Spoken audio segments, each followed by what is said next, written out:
una nueva serie. Hoy comenzamos primer domingo de julio y espero que su equipo durante la Copa América pueda estar disfrutando y no se haga la víctima, ¿ok? No, el mío, no sé. Por eso hice esta serie, ¿ok? Para que no se haga la víctima.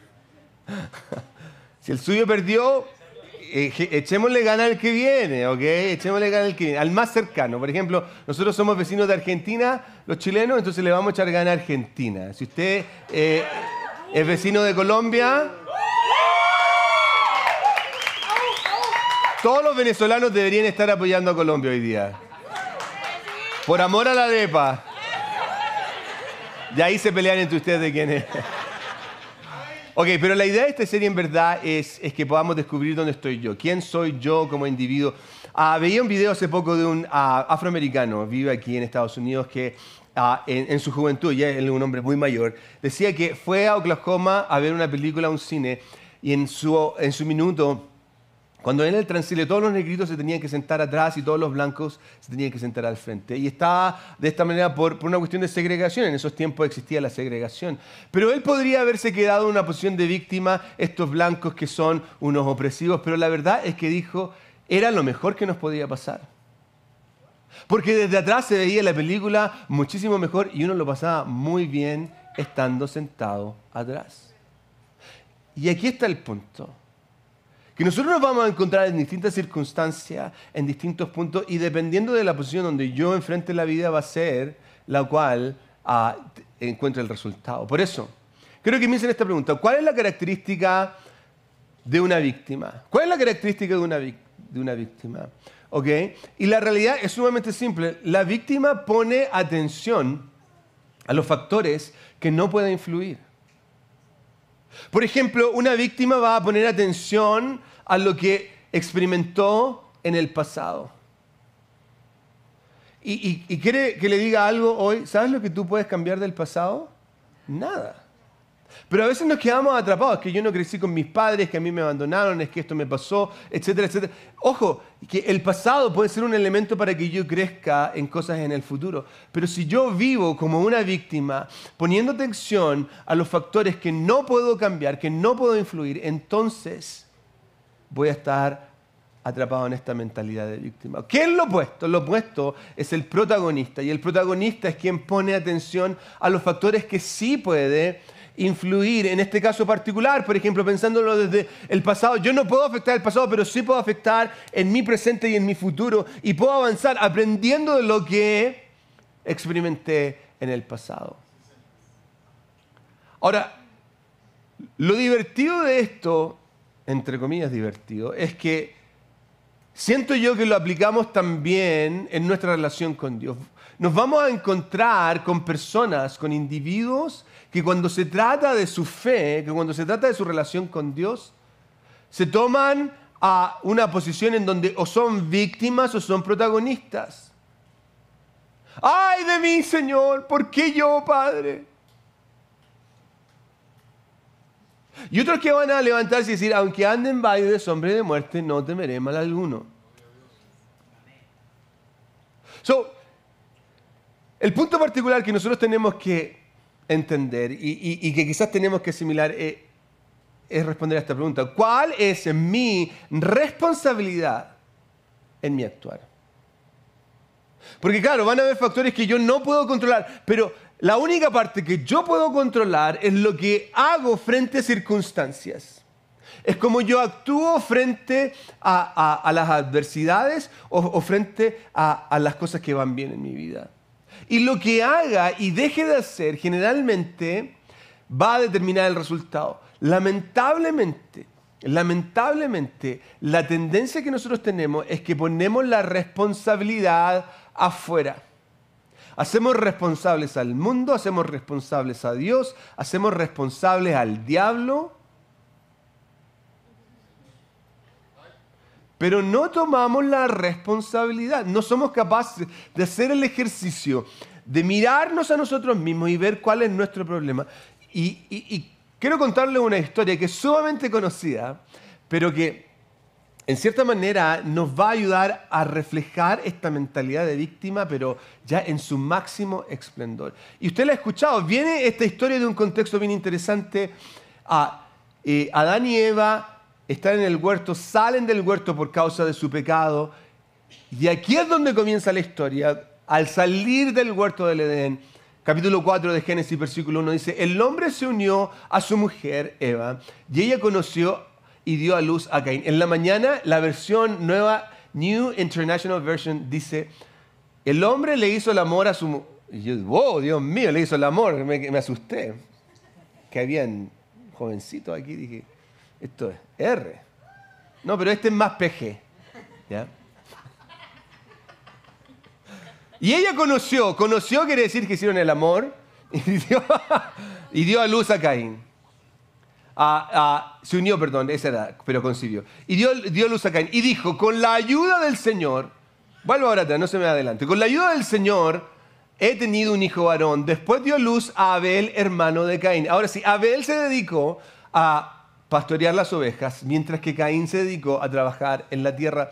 Y interesante, cuando esta escritura nos presenta el primer contexto, nos muestra una imagen, un panorama de lo que está pasando en esta situación. Y se aleja un poco de la circunstancia particular de Caín y Abel, no nos da a entender qué es lo que pasa con ellos, pero sí nos va a dar una idea clara de que ellos tuvieron hijos, y estos dos primeros hijos tienen labores especiales. Uno se dedica a trabajar la tierra y el otro al cuidado de animales. ¿Ok? Ahora, estos dos jóvenes tomaron caminos particulares y aquí está el punto. Cada una de estas direcciones por las que ellos vayan van a experimentar distintas circunstancias que es lo que tienen que ver con sus decisiones, pero en general lo que yo analizo desde esta historia es que estos jóvenes o estos hijos son los hijos del pecado en cierta manera. Son los primeros hijos que heredan el pecado. Ellos no conocieron lo que era tener la libertad de caminar con Dios. Ellos no conocieron esta relación con Dios. Quizás lo escucharon de sus padres, pero nunca lo experimentaron de manera personal. ¿Ok? Entonces, en base a esto, este es el panorama. Versículo 3 empieza a profundizar y dice lo siguiente: tiempo después, Caín se presentó al Señor con una ofrenda del fruto de la tierra.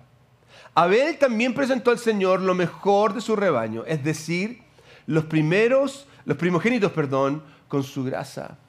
Y aquí es donde la historia comienza a tomar un punto particular, porque ambos hacen algo. Ambos, en esta introducción que se nos da, toman la decisión de entregar una ofrenda, hacer algo para el Señor. Y el centro del pasaje, de este pasaje en particular, radica en esta ofrenda, ¿ok?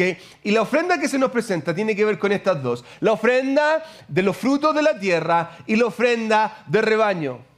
Ofrenda de los frutos de la tierra, no hay ninguna diferencia. A veces nosotros ponemos a pensar y tratar de que a Dios no le gusta, si le gusta o no le gusta. La realidad es que algo que nosotros tenemos que entender es que hay una consecuencia por causa de esto. Pero ¿cuál es la diferencia entre estas dos ofrendas? ¿Cuál es la diferencia entre la ofrenda de fruto y la ofrenda del animal? Y la realidad es que muchísimas veces caemos en el error de enfocarnos en algo que es lo equivocado. Porque la Escritura misma nos lo va a decir. Y quiero que lo observemos nuevamente. Miren, el versículo 3 dice lo siguiente. La diferencia está en el versículo 3. Dice: Caín presentó al Señor una ofrenda del fruto de la tierra, pero Abel también presentó al Señor, ¿qué? ¿Qué presentó? Lo mejor de su rebaño, es decir, los primogénitos con su grasa. Una cosa es que yo sirva aquí y una cosa es que yo dé lo mejor cada vez que sirva. ¿Se fija la diferencia? Magistralmente, siento yo, el autor nos muestra la diferencia de la actitud de la preparación de esta ofrenda. La simpleza con la cual se nos describe este mensaje es interesantísima, porque todo está basado en el corazón. El corazón es lo que marca la diferencia en esta ofrenda. No si Dios es vegetariano o no es vegetariano. Porque también había una presentación, una ofrenda de granos. Cuando uno lo ve en el libro de Levíticos, que hay una ofrenda de granos, una ofrenda de vegetales, por decirlo de otra manera. Pero es la actitud que nace desde el corazón, por la motivación que hay en su corazón, en su interior. Eso es lo que marca la diferencia. Usted puede venir a la iglesia cuantas veces usted quiera, pero ¿qué es lo que va a marcar la diferencia? El corazón. Ahora, Cuando hay una actitud distinta, esto trae consecuencias. Por ejemplo, miren, yo y un trabajador estamos haciendo el mismo trabajo y a uno lo van a despedir y a otro lo van a mantener, todo por la actitud que ambos presenten. Si yo soy una persona que en su actitud no muestra interés, no quiere crecer, llega tarde, no viene preparado, pero el otro llega temprano, está interesado, quiere aprender más, busca hacer más de lo que se le pide, hay una diferencia de actitud, ¿cierto? Hay una diferencia en el corazón y esto va a traer una consecuencia. Veamos la consecuencia que hay en la ofrenda que presentaron, versículo 4 en adelante. Y el Señor miró con agrado a Abel y a su ofrenda, pero no miró hacia Caín ni a su ofrenda. Es raro de cierta manera, pero yo me pregunto, ¿cómo sabía Abel que tenía que presentar lo primero y lo mejor? ¿Se le apareció algo? ¿Es que Caín nunca, sus padres le enseñaron?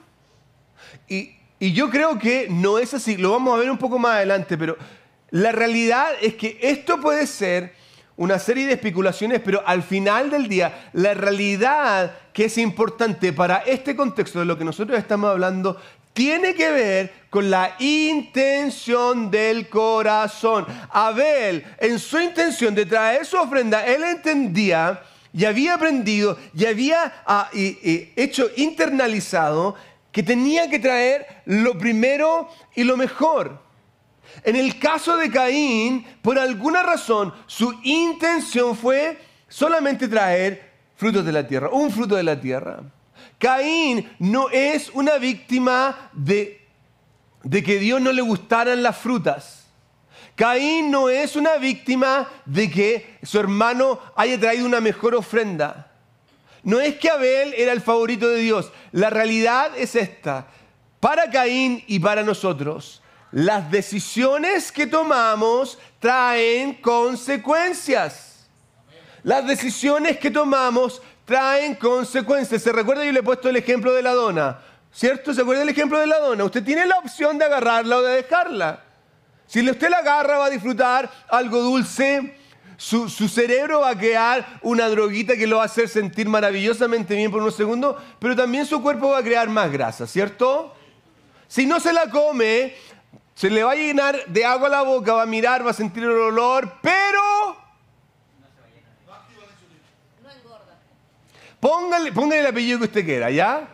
Cualquiera de las dos decisiones traen consecuencias. Y cuando somos capaces de entender esto, cuando yo soy capaz de entender que cada decisión que tomo trae una consecuencia, podemos concluir y ser conscientes de que hay una responsabilidad que me corresponde. Hay una responsabilidad que me corresponde a mí.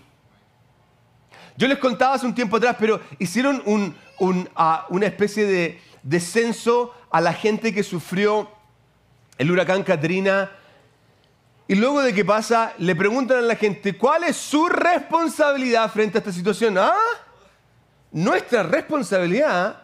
Esto fue un fenómeno natural. Yo no tengo ninguna responsabilidad frente a esto. Y al insistirle en la pregunta, se dieron cuenta que su responsabilidad era que al saber que esa área era un sector donde pasaban muchos huracanes, ellos de igual manera tomaron la decisión de ir a vivir ahí. ¿Se fija? Entonces, al enfrentar esta situación, Caín toma la decisión de presentar cualquier ofrenda y esto tiene una consecuencia.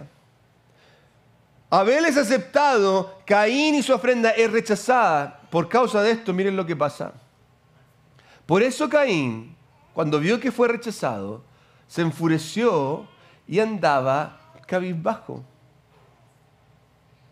Entonces lo más probable es que en ese minuto Adán le preguntó, hijo, ¿está bien? Sí. ¿Pero qué le pasa? No, nada. ¿Ha visto esas personas que se les nota de lejos? Usted los ve venir y ya como que Laura algo les dice. Ay, mejor. Y usted le pregunta, ¿está todo bien? Esto pasa en el matrimonio. No sé si le ha pasado cuando le pregunta a la esposa, ¿está bien, mi amor? Sí. Y uno con esa respuesta, uno que hombre, si dijo que sí, entonces, y de pronto le sale, pero un monstruo, pero es A mí no me pasa. Mi amor, por si está escuchando, que no me rete después. Hay una actitud. Estaba enfurecido, estaba molesto, estaba cabizbajo. Hay una cuestión física, emocional, una reacción típica de una persona, ojo, una reacción típica de una persona que no asume su responsabilidad, ¿se fija?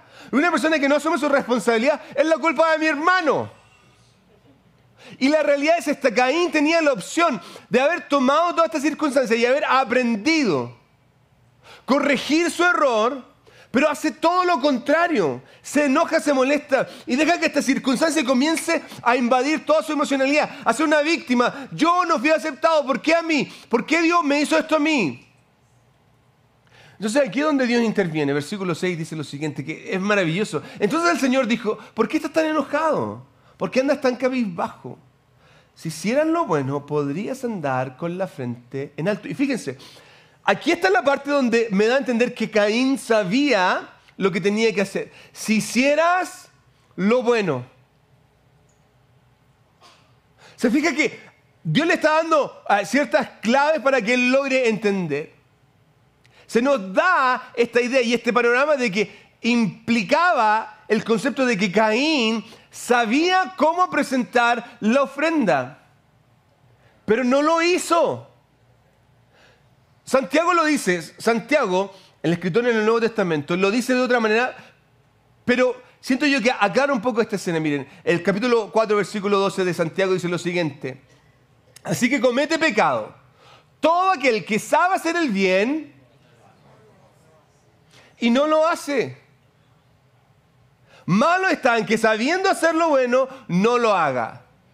Si yo no le tengo que decir que el hablar con esa persona en el computador está mal, que acostarse con esa mujer, con ese hombre, está incorrecto, yo no le tengo que decir que lo que está haciendo en su trabajo es incorrecto. Hay gente que a veces me pregunta: ¿me debería divorciar, Marco? Y yo, ¿se la hago rápido o se la hago lenta? ¿Cómo quiere que se lo diga? Y aquí está el error. Muchas veces nosotros cometemos este concepto de no ser capaces de ver la realidad. Sabemos lo que tenemos que hacer y no lo hacemos. ¿Y qué nos pasa? Que porque no lo hacemos, experimentamos las consecuencias. Y cuando yo comienzo a experimentar las consecuencias de los actos malos que yo hice, me transformo en una víctima. Mire, piensen esto: ¿qué hace una víctima? En general, quiero que tratemos de responder esta pregunta. ¿Qué es lo que hace una víctima? En general, una víctima se enfoca en las variables externas. Una víctima se va a enfocar en todo lo externo. Lo que pasa es que yo no crecí con papá, lo que pasa es que mis padres se divorciaron, lo que pasa es que mi matrimonio, lo que pasa es que mi trabajo, lo que pasa es que yo no tengo mis papeles, lo que pasa es que yo no sé cómo hacerlo. Es todo externo, es todo hacia afuera. Si usted se fija, tiene que ver con responsabilizar a algo que no soy yo. De hecho, atribuye a las circunstancias sus dificultades. Entonces, lo que pasa es que esto es muy difícil para mí. En mi trabajo me piden algo que yo no puedo hacer. Lo que pasa es que en la iglesia son muy exigentes. Lo que pasa es que, Marco, tú quieres que yo venga aquí a servir a las 8 de la mañana y a mí el domingo me gusta levantarme. ¿Se fija? Le pongo una dificultad a algo externo. Entonces, nuevamente, esta es la mentalidad de una víctima. Más aún, su contexto en general viene de consecuencias externas. Su contexto en el que se encuentra. Lo que pasa es que yo crecí en un barrio pobre, entonces yo soy pobre. Lo que pasa es que mi papá hacía esto y yo entonces tengo que hacer. Todo tiene que ver con el contexto en el que lo rodea la persona, la circunstancia particular. Y eso se refleja en el actuar normal de una persona. Y más aún, yo creo que esta es la parte más compleja y más terrible de una víctima, es esta: vive en un mundo de resentimiento. Es todo culpa del mundo. Este presidente, a mí no me gusta este presidente y por culpa de este presidente yo estoy en esta situación. Es que a mí el gobierno no me ayuda, el gobierno me debería ayudar más. Es que mi jefe me debería subir el sueldo. Es que mi esposa o mi esposo, es que mis padres, etcétera, etcétera, etcétera. Ese es Caín. Es una víctima de sus circunstancias. Se enfoca en lo que pasó y no en cómo mejorar. Se enfoca en el hermano de lo que le hizo su hermano y no en lo que él puede hacer para arreglar la situación. Nos quedamos atascados en el pasado, en una situación particular, y no soy capaz de moverme. Y la responsabilidad cae en otro. Y yo vivo en resentimiento. Y aquí es donde yo siento que Dios va a dar una clave particular. Nos va a hablar de manera personal, no solamente en las palabras que le habló a Caín, sino que estas palabras van a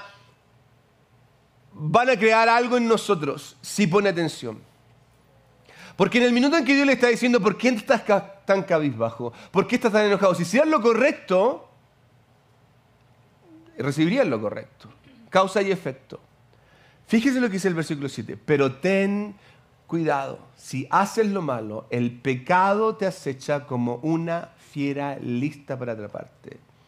No obstante, tú puedes dominarlo. Ten cuidado, Caín.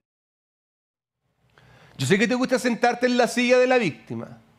Yo sé que hoy día lo único que puedes ver es que tu hermano tiene toda la culpa, pero ten cuidado.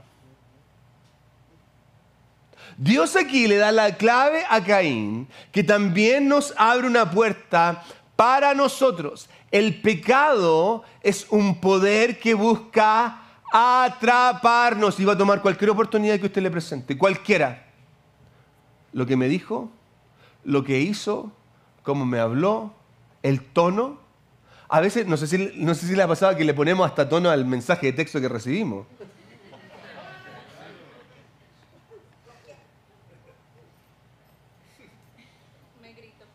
No podemos vivir como víctimas y hacernos presa fácil del pecado. No podemos vivir como víctimas abriéndole una oportunidad al enemigo para que nos haga caer. Porque se fija muchas veces, es que el diablo me tentó. ¿Ah? Pobrecito. Quieren que uno vaya y le diga, pobrecito, pobrecita, que el diablo la tentó. No. Tú puedes dominarlo. Tú puedes dominar. Mira el que está al lado, mira la que tiene al lado y dígale, tú puedes dominarlo. Ya. No, pero en serio, dígaselo. Tú puedes dominar lo que está. Ay, que lo que pasa es que hacía mucho frío hoy día. Que me dolía el dedo chico, por eso no pude ir, pastor. ¿Y qué hago yo cuando me duele el dedo chico? Cuando entendemos que no somos víctimas, nos levantamos en una posición donde dejamos que las cosas empiecen a influir y nosotros nos transformamos en influenciadores de las cosas que pasan a nuestro alrededor. Comienzo a asumir la responsabilidad y no responsabilizar a otro. No culpo a mis padres, sino que desde mi posición comienzo a levantar una nueva aventura conmigo mismo. La historia de mis padres no se tiene que repetir conmigo.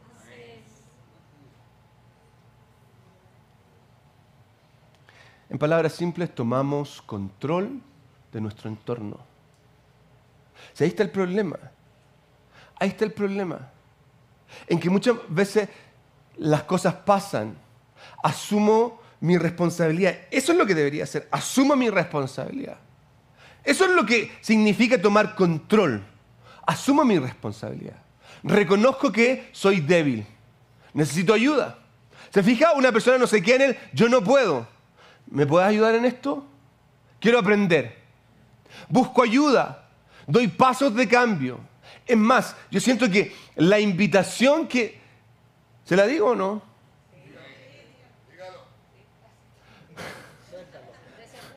Mire, yo creo que la invitación que Dios le está haciendo a Caín y le está haciendo a nosotros es esta. Deja de llorar y comienza a cambiar.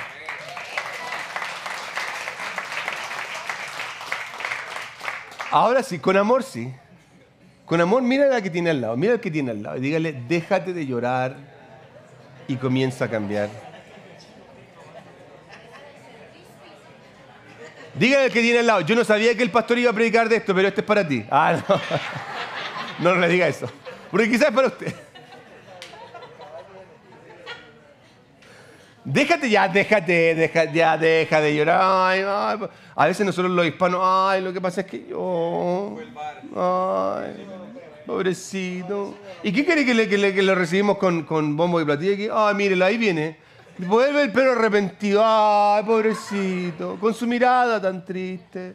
Con el hocico partido. Y con el... Oh, Dios. Se la sabe, ¿eh? En términos generales, hey, tengo que abrirme, tengo que despertar ya, córtela. Entonces, aquí está la opción. Dios le está haciendo una invitación a Caín y Caín tiene la opción de aprender y tomar esto y hacer un cambio o seguir en la mentalidad de víctima. Versículo 8 dice lo siguiente: Caín habló con su hermano Abel. Hermanito, perdóname. La verdad es que me di cuenta que cometí un error. Me di cuenta que era mi falta. Ah, no, esa otra versión. Mientras estaba en el campo, Caín atacó a su hermano y lo mató. ¿Se fija?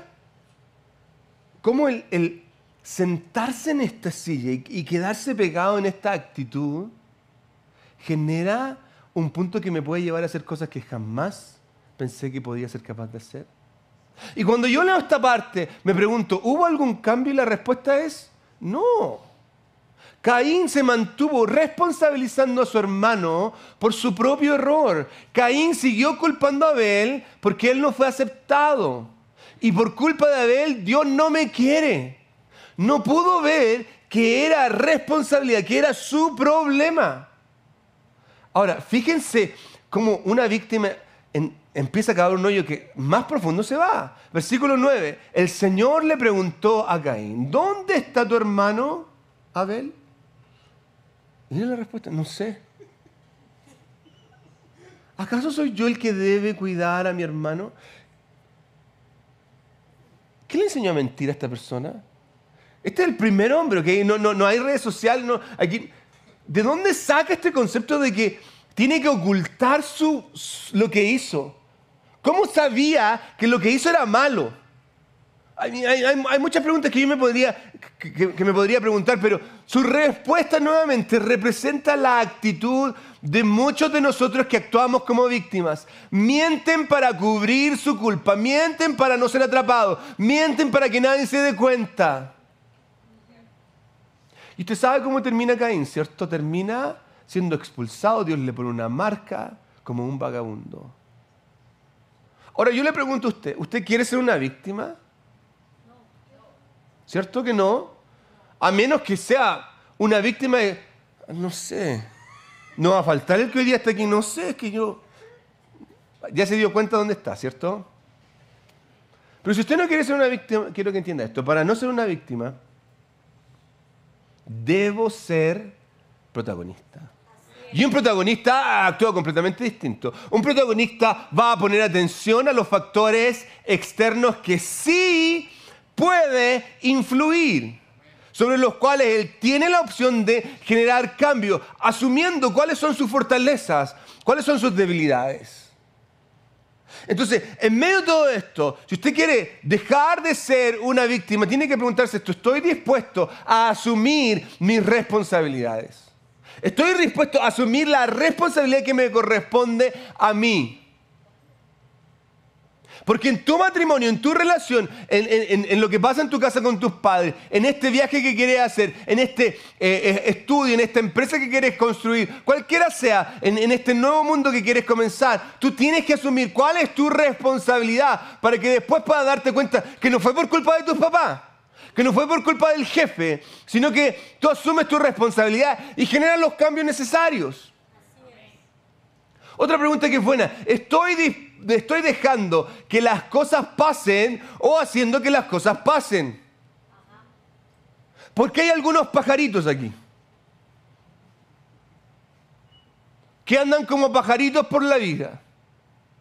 Entonces cuando la mamá le pregunta ¿por qué hiciste eso? Es que mis amigos me dijeron. ¿Se fijan? No es la culpa de él. No es la culpa de ella, es la culpa de los amigos. ¿Por qué? El esposo, ¿por qué? Porque es que lo que pasa es que yo no me puedo controlar. Ah, ¿verdad? Es que mi jefe... Ya, ¿qué puedo hacer? ¿Estoy dejando que las cosas pasen o estoy haciendo que las cosas pasen? Entonces, cuando yo le pregunte a usted por qué llegó tarde, no me diga, es que el tráfico. ¿Se fija? Si es fácil responsabilizar a alguien externo. Yo asumo la responsabilidad. Me levanté tarde. Ore por mí, soy un flojo. ¿Ok? Voy a orar por usted. A ver, ¿por qué no está sirviendo? Ah, ya, porque no tengo tiempo. No, lo que pasa es que no me alcanza el tiempo. Ah, yo tengo más tiempo que usted. Mis horas son 27, las suyas son 24, ¿ah? ¿Por qué no está orando? ¿Por qué no estoy leyendo la Biblia? ¿Por qué no estamos teniendo un tiempo de oración como familia? ¿Se fija? Víctimas, víctimas, víctimas. Y después, ¿qué hacemos? Experimentamos las consecuencias de cada una de nuestras decisiones. Por eso, un protagonista ve los errores como oportunidades. Porque yo quiero crecer. Mire, ¿sabe? Usted se ha dado cuenta aquí que muchas veces nosotros cuando estamos haciendo... Hay una producción increíble que pasa aquí. El trabajo que hace la gente de producción, los músicos, es increíble. Pero en esto que se hace aquí vamos a cometer errores. Y algo que yo les digo, que yo me enojo. Yo sí me enojo. Si no, pregúntenle a Jessica, pobre Jessica, a veces... Yo sí me enojo. Pero hay algo que sí les digo, es que ¿qué podemos aprender de esto? ¿Qué vamos a cambiar de esto? Porque si el error pasa nuevamente, entonces yo no estoy aprendiendo, no estoy tomando la oportunidad. Por otro lado, mientras más responsabilice a otros, jamás podré tomar mi propia responsabilidad. Si esa es la parte más cómoda. Culpar al resto es donde se sienta todo el mundo. Pero asumir la responsabilidad, algunos lo hacen. Por eso, un protagonista no culpa sus circunstancias. En serio, un protagonista no culpa sus circunstancias. Sino que las usa como un medio para crecer. Entonces, ¿dónde está usted? ¿En qué punto está? ¿Protagonista o una víctima? Miren, quiero terminar con unas palabras del apóstol Pablo que son poderosísimas. Me fascina lo que él dice en un contexto bien particular donde él está poniendo todo su currículum, todo diciendo, esto es lo que yo soy y yo podría jactarme de todo eso, pero lo considero basura. Y desde esa posición de entender de que nada de lo que ha hecho vale, él dice las siguientes palabras en Filipenses capítulo 3, versículo 12. No es que yo haya conseguido todo lo que ya sea perfecto. Sin embargo, no lo he conseguido, pero sin embargo, sigo adelante, esperando alcanzar aquello para lo cual Cristo Jesús me alcanzó a mí. Hermanos, no pienso que yo mismo lo haya logrado ya. Más bien, una cosa hago, me olvido de lo que queda atrás y esforzándome para alcanzar lo que está delante. Me olvido y empiezo a enfocarme en lo que está por dentro. Porque hay una bendición para mí, para mi familia, para mi trabajo, para mis hijos. Sigo avanzando, termina diciendo, hacia la meta para ganar el premio que Dios ofrece mediante su llamamiento celestial en Cristo Jesús. Sigo avanzando, no me detengo.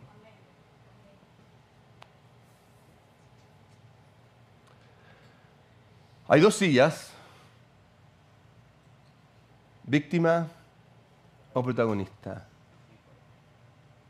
¿En cuál se va a sentar usted? Oremos. Señor, en esta hora simplemente mi oración es que tú puedas hacer una obra en nuestra vida. Que puedas abrir nuestro corazón para que logremos ver las circunstancias en donde los cuales nosotros sí podemos ejercer cambios, Señor. Aquellas cosas donde nosotros sí podemos influir, Señor. Que dejemos de responsabilizar a otros y empecemos a tomar responsabilidad personal de las circunstancias que nos rodean, Señor. Y en medio de todo esto, Espíritu Santo, yo te ruego que no nos transformemos en presas fáciles para el pecado. Ayúdanos, Jesús. Quizás hay alguien aquí hoy día que está siendo movido por esta palabra. Te pido que tu Espíritu Santo pueda trabajar en su corazón. Padre, mi oración en esta hora es que la bendición del Padre, del Hijo y del Espíritu Santo pueda recaer sobre cada familia, sobre cada hogar. Al que está en necesidad, abre puertas. Al que está enfermo, trae sanidad. En el nombre de Jesús. Amén y amén. Demos un aplauso a nuestro Dios. Gloria, gloria.